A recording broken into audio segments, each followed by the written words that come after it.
Друзья, всем привет, с вами Оракс. Тема сегодняшняя – это видеогенерация. И сегодня мы поговорим о таком сервисе, как Hyper.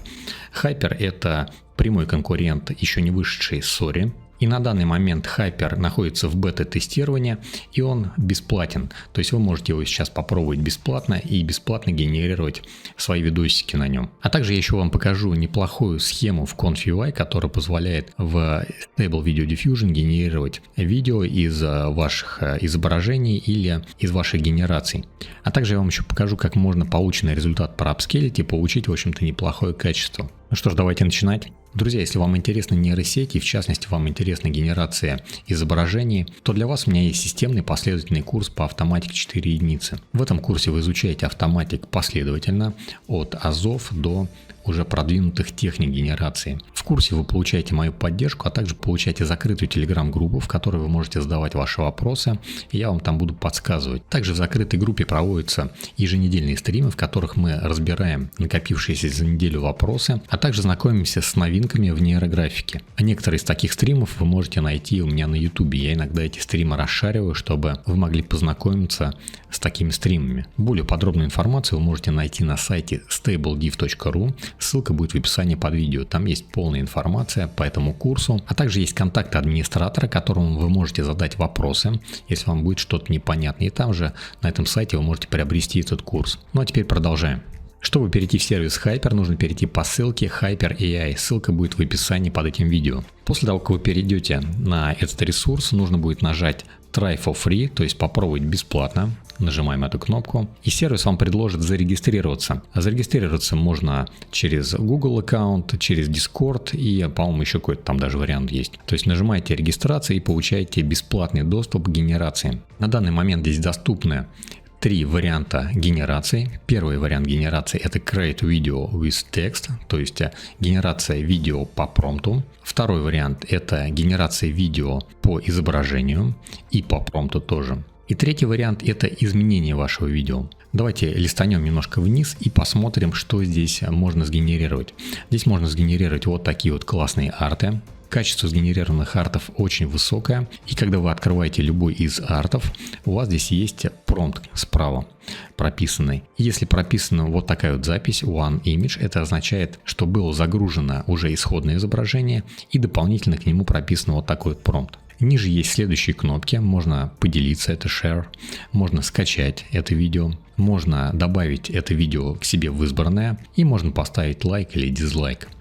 Вы можете всегда скопировать вот этот промпт и на основе этого промпта попробовать повторить генерацию. Особенно это будет касаться тех вариантов, когда генерация сделана без image, то есть без изображения. Соответственно, тогда можно будет по стилю очень здорово повторить исходную генерацию, попробовать. Также еще обратите внимание, здесь есть такая вот запись seed. Это тот же самый seed, как мы привыкли его видеть в автоматике или в ConfUI. Это какой-то определенный ключ генерации, позволяющий, если вы введете с высокой точностью повторить исходную генерацию. Чтобы отсюда выйти, нажимаем крестик.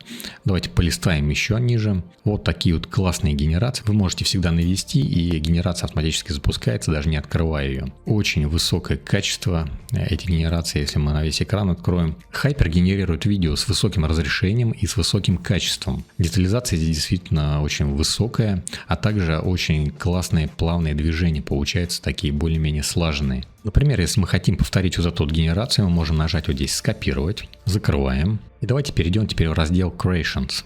Нажимаем вот здесь Creations, и здесь мы можем уже создавать генерации. Здесь уже некоторые генерации я делал. Вот такие вот генерации. Вот такая вот генерация у меня получилась. Вот такая вот генерация.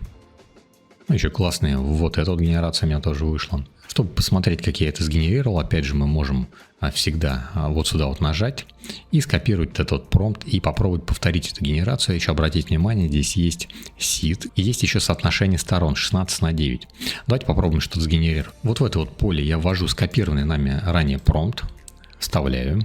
Здесь я могу нажать вот эту вот кнопку и выбрать соотношение сторон, вертикальное, горизонтальное, 4:3 или 16:9, а также время генерации. По умолчанию всегда стоит 2 секунды, но можно выбрать 4 секунды. А также можно задать какой-то определенный сит, например, 777. И все, нажимаем Create и дожидаемся, пока это видео будет сгенерировано. И в итоге у нас сгенерировалась вот такая вот анимация. Мы можем добавить эту анимацию в избранное, мы можем ее скачать, можем ей поделиться прямо отсюда, поставить лайк, дизлайк. И также я еще вам не сказал, то есть когда вы пишете какой-то промпт, вы здесь можете нажать еще на вот этот вот глаз. Сюда нажимаете и можно выбрать поделиться этой записью. И давайте теперь сделаем анимацию с изображением. Здесь у нас сверху есть вот такая вот кнопка. Нажимаем по ней и у нас открывается меню. Выбираем здесь Animate Your Image, то есть анимировать ваше изображение. И вот сюда вот нажимаем и добавляем изображение. Я выберу вот такое вот изображение енота, я его в каскаде сгенерировал. И добавлю сюда вот такой вот промпт. Енот размахивает руками и поет песню. Здесь мы еще должны выбрать опять же время генерации. Давайте выберем 4 секунды. Сит я никакой ставить не буду. И также у нас есть еще вот такая вот кнопка с глазом. По умолчанию у нас здесь стоит Create and Public, то есть сгенерировать и опубликовать. То есть в этом случае ваша генерация будет доступна для всех. Но если вы вот эту вот галочку снимете, то ваша генерация будет доступна только вам. А другие пользователи ее видеть не будут. Давайте я оставлю Create and Public и нажму Create. По времени Hyper генерирует изображение примерно 4-5 минут. Вот наша анимация сгенерировалась, вот такая вот анимация получилась. И еще могу заметить то, что генерация по изображению получается более стабильная по качеству, чем по тексту. Также у меня получались еще вот такие вот анимации. И вот такая вот еще тоже классная анимация с автомобилем. Обратите внимание, здесь колеса именно крутятся, и машина едет не с остановленными колесами, а именно с подвижными. Как правило, в Stable Video Diffusion вот колеса очень часто остаются статичными, а машина как бы двигается вперед. Вот такие вот тоже классные анимашки можно делать. А также еще и вот такие вот тоже анимации. Давайте опять перейдем в Create Mode и выберем теперь последнюю опцию, которая доступна. Это Repaint Your Video. Эта опция позволяет изменить стиль и цветовой окрас вашего видео. Давайте выберем и, соответственно, выберем вот такое вот видео. Я выберу вообще не цветное видео. Давайте здесь выберем что-нибудь из предложенных стилей. Также можно и, в принципе, и свой промпт сюда написать. Но я выберу, давайте, Steampunk. Время генерации здесь недоступно, потому что оно будет зависеть от того, какое видео вы сюда поместите. И опять же, можно опубликовать или нет. Нажимаем Create. В итоге у нас получилось вот такое вот видео. Это получилась какая-то фигня, честно говоря. И на мой взгляд, вот эта вот опция, она в принципе вообще не работает. И вот здесь анонсирована еще очень классная опция. Написано Coming Soon, то есть скоро она будет доступна. Это продолжение сгенерированного видео. Это вот очень классно, потому что видео на самом деле очень короткие получаются. 2-4 секунды, то есть 4 секунды самое длинное видео. И конечно же хотелось бы это видео сделать более длинным, но и в то же время, чтобы оно осталось согласованным. В общем-то, вот такой вот сервис достаточно классный, достаточно интересный, и можно вполне им пользоваться, пока тем более бесплатно, пока это, обратите внимание, бета-версия. Когда эта версия станет уже не бета, скорее всего, будут какие-то ограничения. Пока вообще никаких ограничений нет, генерируйте столько, сколько захотите. Ну и давайте перейдем к Conf.ui, я вам покажу, как можно сгенерировать вот такие вот анимации, тоже достаточно неплохие, и после этого можно эту анимацию еще проапскейлить, я тоже покажу сегодня. По традиции с Conf.ui я все покажу с самого начала, прям с установки, чтобы вы точно могли все это повторить. Переходим на страницу Conf.ui официальную, ссылка будет в описании на Boosty. На этой странице опускаемся чуть ниже, находим раздел Instalink и находим вот такую вот ссылку. Щелкаем по ней, и у вас начинается загрузка архива. После того, как этот архив у вас скачается, правой клавишей по нему нажимаете, выбираете 7-zip и нажимаете распаковать. Если у вас какой-то другой архиватор, распаковывайте другим архиватором. Должно распаковываться, в принципе, любым архиватором. Я нажимаю ОК, и у меня начинается распаковка. После того, как все распаковалось, давайте эту папку переименуем, оставим только Conf.ui. Еще эту папку глубоко помещать не надо, желательно прям в корне диска ее держать или в какой-нибудь папке близко от корня этого диска с небольшим именем, чтобы не было никаких конфликтов потом. После переименования заходим в эту папку, заходим еще в одну папку, это все берем, выделяем, нажимаем правой клавишей мыши, нажимаем вырезать, переходим назад и нажимаем правой клавишей мыши, нажимаем «Вставить». Вставляем эти все файлы, а вот эту пустую папку удаляем.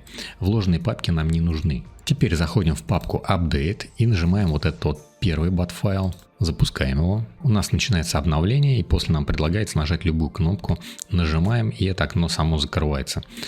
Сейчас мы обновили наш Conf.ui. Теперь я вам предлагаю перейти по следующей ссылке и установить гид, если он у вас не установлен.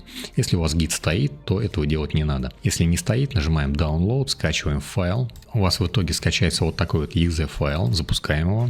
Здесь дальше нажимаем Install и дальше Next до конца, и дальше опять же Install. И все. Кроме Next и Install ничего нажимать не надо. После установки гита вам нужно в корень вот сюда вот Conf.ui поместить вот такой вот файл Install Manager. Помещаете его. Этот файл вы можете найти тоже на Boosty. И теперь дважды щелкаем по этому файлу и запускаем его. У вас устанавливается менеджер, и это окно само закроется. После этого вам нужно перейти по вот такой вот ссылке. Ссылка это опять же будет на Boosty. Находим здесь вот такой вот файл. Это модель SVD, Stable Video Diffusion, вот с таким вот именем. Нажимаем по вот этой стрелочке, и эта модель у вас будет загружена. Весит она 9,5 гигабайт. Существуют еще более короткие модели, но работают они немного хуже, поэтому я их вам не советую. Советую ставить именно вот эту самую большую модель. И теперь эту модель нужно поместить вот сюда вот. Conf.ui Models Checkpoint. Просто вот сюда вот ее перетаскиваем. Еще в моей схеме будет использоваться вот такая вот модель для SDXL, это AddDetail XL. Скачать вы можете по вот этой ссылке, ссылка будет у нее тоже на Boosty, нажимаете по вот этой стрелочке, дождайтесь, пока эта модель скачается. После этого переходите в Conf.ui Models LoRa и вот сюда вот помещаете эту модель LoRa. Еще вам предлагаю скачать модель SDXL Realvis XL V4, вот такая вот модель. Вы ее можете найти, опять же, на Civitai, ссылку я приложу опять же на Boosty. Вот эта последняя версия это Lightning, она нам не нужна, поэтому скачиваем вот эту предпоследнюю, не Lightning. Здесь нажимаете Download, скачать и загружаете эту модель. И эту модель SDXL помещаем по вот этому пути Conf.ui Models Checkpoints, то есть кладем ее рядом с моделью SVD. Теперь переходим в корень Conf.ui и запускаем его с помощью Run NVIDIA GPU. Дважды щелкаем и дожидаемся, пока у нас загрузится интерфейс. После загрузки Conf.ui у вас будет вот такая вот схема по умолчанию. Здесь нажимаем QPrompt и убеждаемся, что у вас все работает. Если что-то сгенерировалось, значит все в порядке, все работает. На Boosty вы можете скачать вот такую вот схему svd4sdxl.json. Это схема для Conf.ui. Скачиваете ее и вот так вот просто закидываете в интерфейс Conf.ui. И у вас появляется вот такое вот окно. Это говорит о том, что у вас есть неустановленные кастомные ноды, которые нужны для работы этой схемы. Нажимаем здесь Close. И теперь нажимаем вот здесь вот Manager. Он появился после установки менеджера через bat-файл. Теперь нажимаем здесь кнопку Install Missing Custom Nodes. И устанавливаем каждую ноду вот эту по очереди. Если нода установилась, то у нас появились вот эти вот три кнопки. А вот эта вот нода целиком красным цветом не горит. Это означает, что конфликтов никаких нету. И можем продолжать устанавливать следующие ноды. После того, как все вот эти ноды будут установлены, нажимаем Restart. Окей. Вы можете по вот этому значку щелкнуть, открыть консоль и посмотреть, что здесь происходит. Здесь скачиваются дополнительные модели, дополнительные какие-то расширения. Поэтому нужно будет подождать, пока все скачается и установится. Ничего прерывать здесь не надо. Если что-то не скачалось или что-то не установилось, то в этом случае вам нужно просто проверить ваше соединение. Возможно, у вас там VPN включен или еще что-то, что не позволяет получить доступ к этим файлам, которые нужно загрузить. После того, как Conf.ui загрузился, скроллером вот так вот можно поворачивать, переместиться и найти нашу схему. Она, как правило, бывает смещена немножко. Наша схема будет состоять здесь из трех групп. Первая группа – это генерация изображения с помощью SDXL модели. Вторая группа – это Face Detailer для детализации лица, то есть если у вас какие-то фотореалистичные изображения, то здесь будет происходить дополнительная детализация лица, чтобы дополнительно не апскейлить вот это вот изображение целиком. И третья группа – это как раз-таки Stable Video Diffusion. На самом деле вот эти вот две группы вы можете вообще не использовать, вы можете вот так вот отсоединить все и вообще вот это все слева удалить. И в этом случае вам нужно будет использовать Load Image, то есть вот сюда вот загружаете изображение какое-нибудь, например, вот это вот отсюда протягиваете нод вот сюда вот на вход и уже работаете от исходного изображения. Потому что вот эти вот две группы, они нужны чисто для генерации изображения. И сразу скажу, что если вы используете какое-то исходное изображение, то пропорции этого изображения должны быть следующими.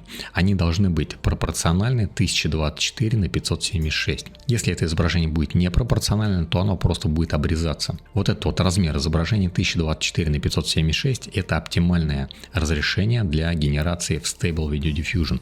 Причем у вас это изображение может быть как вертикальным, так и горизонтальным. Но вот размеры должны быть именно такими. Давайте быстро пробежимся по каждой группе. В первой группе у нас генерируется изображение.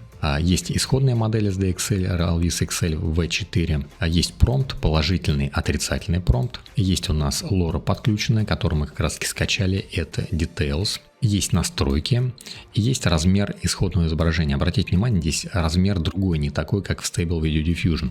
Но это размер пропорциональный, то есть соотношение сторон здесь ровно такое же, как использует наш Stable Video Diffusion. Поэтому это нормально. И дальше у нас есть SID. SID по умолчанию фиксирован, чтобы вам каждый раз не перегенерировать все изображение, чтобы оно каждый раз оставалось и сохранялось. Это нужно для того, чтобы экономить просто ваше время и удобно работать вот с этой вот схемой. Если вам нужно поменять генерацию, то есть сделать другое изображение, то вы нажимаете New Fix It Around и генерируете новый фиксированный SID. Соответственно, у вас вот это изображение поменяется, но SID опять же останется зафиксированным. И когда вы нажмете снова QPrompt, то есть сгенерировать снова изображение, то в этом случае у вас вот эта вот вся схема уже работать не будет, потому что SID зафиксирован и изображение останется вот такой вот исходным. Очень частая ошибка, когда пользователи не перевыбирают вот эти вот модели. Обратите внимание, у меня свои пути, у вас свои, поэтому нажимаете в Load Checkpoint и выбираете заново модель Realvis XL V4. Нажимаете по Load LoRa и снова выбираете модель Add Detail XL, потому что у вас пути опять же свои. Иначе будет ошибка, и у вас вот эта вот нода будет по контуру обведена. Следующая группа это Face Detailer. Здесь у нас загружается модель 1.5. Здесь нужно выбрать любую модель SD 1.5. Я предлагаю выбрать Juggernaut Reborn, последнюю модель Juggernaut. Эта модель очень неплохо подходит для апскейла изображений. Здесь пишем Face, то есть лицо. Здесь оставляем промпт, который есть, лицо, и вот этот вот негативный промпт тоже оставляем, чтобы изображение было почетче. Давайте нажмем QPrompt и смотрите, видите, я не перевыбрал вот эту модель, и эта нода выделена вот так вот красным. Это означает, что здесь что-то не так, да, и то, что я и говорил, здесь модель не выбрана, а модель 1.5 я сюда не загрузил, поэтому я сейчас добавлю в чекпоинты модель 1.5. И помещайте модель Juggernaut Reborn тоже сюда же в чекпоинты, то есть Conf.ui Models Checkpoint, то есть в эту же самую папку. Conf.ui перезагружать при этом не нужно, просто нажимаете Refresh и теперь нажимаете вот сюда вот, и здесь уже появляется эта вот доступная модель Juggernaut Reborn, выбираем ее и снова нажимаем QPrompt. И вот у нас генерируется изображение, обратите внимание, здесь есть такой крестик, многие спрашивают, это нормально или нет, это нормально, то есть это ни на что не влияет, это просто показано, что вот этот вот SEC-детектор использовать нельзя. И все, у нас сгенерировалось изображение, и автодетейлер тоже отработал, он лицо тоже немножко восстановил. Теперь переходим к следующей группе, и здесь у нас появилась такая вот ошибка. Смотрите, здесь опять же нужно было выбрать модель SVD-XT, выбираем ее. И давайте снова запустим генерацию. Обратите внимание, вот эта вот вся часть больше не перегенерируется, потому что здесь у нас SID зафиксирован, а здесь мы SID меняем по вот этой вот кнопке, он тоже у нас зафиксирован. Поэтому все вот это изображение перегенерироваться не будет. И вот это вот изображение перегенерируется только в том случае, если вы нажмете New Fix It Random, то есть новый рандомный SID. И вот наша анимация сгенерировалась. Если вам что-то не понравилось, как бы неподходящая анимация, а может быть что-то слишком сильно размыто, то в этом случае вам нужно поменять SID. SID опять же в Stable Video Diffusion, вот в этом вот блоке задается New Fix It Random. То есть нажимаете New Fix It Random и нажимаете снова QPrompt. И у вас будет перегенерация происходить с того места, где мы изменили что-то. А изменили мы вот в этом сэмплере SID, поэтому перегенерация будет происходить только вот отсюда. Ну и вот на этот раз у нас анимация сгенерировалась более аккуратная, более плавная. Если вам эту анимацию нужно сохранить, правой клавишей здесь нажимаете Save Preview и скачиваете эту анимацию. У меня скачивается она по умолчанию на рабочий стол. Вы можете из вот этого вот сгенерированного одного изображения или вот этого вот сделать несколько анимаций, просто нажимаете снова Random SID и генерируете новую анимацию. И потом можете эти разные анимации склеить где-то в видеоредакторе и получить какую-то более длинную анимацию. Если вы хотите как-то немножко разнообразить и поменять исходное изображение, то нажимаете здесь New Random SID и генерируете новое изображение. Естественно, оно будет по стилю примерно похожее, и уже потом делаете новую анимацию. Как правило, обычно вот в этом вот месте ставится еще интерполятор для того, чтобы генерировать промежуточные кадры. Но я этого умышленно делать не стал, чтобы не тратить просто время на генерацию, потому что я буду использовать специальную программу для апскейла и интерполяции. Чтобы проапскейлить и проинтерполировать эту анимацию, мы будем использовать вот такое вот приложение Topaz Video AI. Скачать его можно на просторах интернета, запускаете его, нажимаете «Browse», выбираете нужную анимацию, нужное видео. Это видео загружается. Теперь нам нужно сделать следующие настройки. Первая настройка – это выбрать 4К вот здесь вот в первом пункте Output Resolution. И во втором пункте Frame Ratio нужно будет выбрать 60 кадров. Выбираем 60 кадров, нажимаем «Экспорт». И после Topaz Video AI мы получаем вот такую вот уже проапскейльную и проинтерполированную анимацию. Друзья, на этом у меня все. Если вам интересен мой последовательный системный курс по автоматике 4 единицы, то переходите на сайт stablediv.ru, ссылка будет в описании под этим видео. Там вся информация об этом курсе есть. Также есть контакт администратора, которому вы можете задать вопрос, если вам будет что-то непонятно. И также на сайте stablediv.ru вы можете приобрести этот курс. Предусмотрены два тарифа. Первый тариф без поддержки, второй тариф с поддержкой, с проверкой домашних заданий, с закрытым телеграм-чатом, а также с еженедельными стримами. Друзья, также я вас приглашаю в наш большой чат вот с такой вот собачкой. Здесь много разной интересной информации, различные есть комнаты по разным интересам, то есть Conf UI, Forge, кому что интересно, Focus. И мы эти комнаты дальше расширяем в зависимости от интересов, которые появляются у аудитории. Группа очень активная, и здесь вам точно скучно не будет. Если вам нужно больше разрозненных видео, то переходите на мой Boosty. Здесь очень много разных видео, и к каждому видео здесь приложена дополнительная информация. Под любым видео есть «Читать далее», нажимаем «Почитать далее», открывается вот такая вот информация, здесь все ссылки, модели и различные приложенные схемы, которые я прилагаю обычно к Conf UI. А на этом, друзья, удачных вам генераций, хорошего настроения и всем пока!